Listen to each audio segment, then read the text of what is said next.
السلام عليكم ورحمة الله وبركاته. أهلا وسهلا فيكم بقناتي على اليوتيوب. واليوم طبختنا منسف بالدجاج، منسف أردني بالدجاج. تمام، وتعال نشوف شو بدنا محضرين لطبختنا لليوم. تمام، بس قبل ما أبلش بتمنى كل حدا إذا أول مرة بفوت على قناتي بتمنى إنه يشترك ويحط لي لايك، وبتمنى منكم تحطوا لي لايكات حتى يرتفع مستوى الفيديو عندي. هلأ بنروح لعند المكونات. هلأ عندي هون 4 كاسات رز، معنا رز كبسة اللي بنطبخ فيه الكبسة، عفوا. عندي هون فروج ونص، قطعتهم وغثيتهم، ما سلقتهم، غثيتهم، يعني بس غليت المي عليهم، كبيت المي وشلتهم. تمام. عندي هون 2 كيلو من اللبن، حطيت لهم بيضة ومعلقتين نشا على البارد. نحنا منزلين الشاكرية اكتر من مرة بمنسف اللحم، بس هذا منسف دجاج أردني. اوكي، 2 كيلو لبن، معلقتين نشا وبيضة على البارد خفقناهم. تمام. عنا هون 250 جرام لحم راس عصفور، هذا مشان نعبي الفراغات. وعنا هون لوز مقشر وملح. وهلأ يا جماعة الخير بدي روح دير الشاكرية، حطها على الغاز وبس تغلي برجع لكم. هلأ مثل ما انكم شايفين غليت الشاكرية. هلأ بدي سقط الدجاج فيه.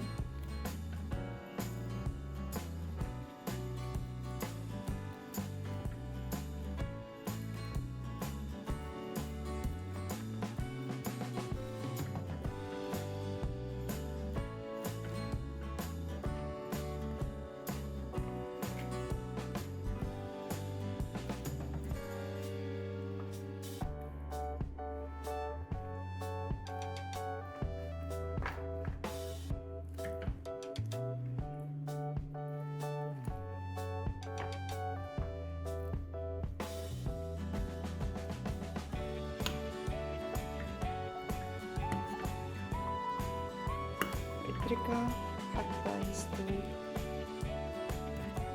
الدجاج.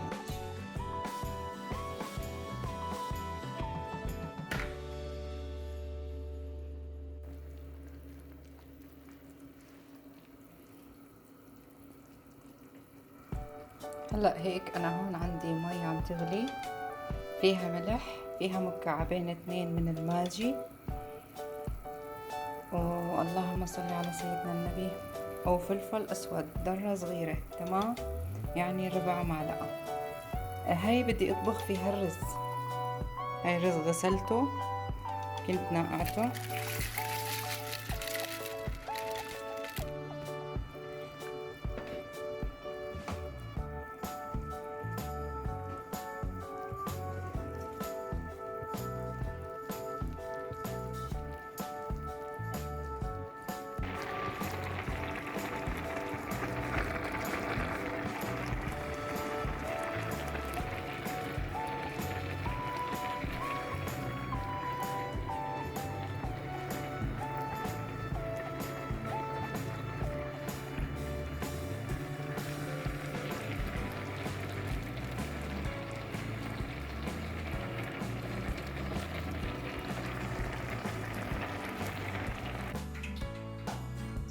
هلأ هيك حنسكب المنسف تبعنا، حنشرب الخبز بالشاكرية.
شاء الله إفطارًا شهي بإذن الله بصيام مقبول، وبتمنى الفيديو يكون عجبكم، وشكرا كتير لحسن المتابعة. بتشكركم والله معكم.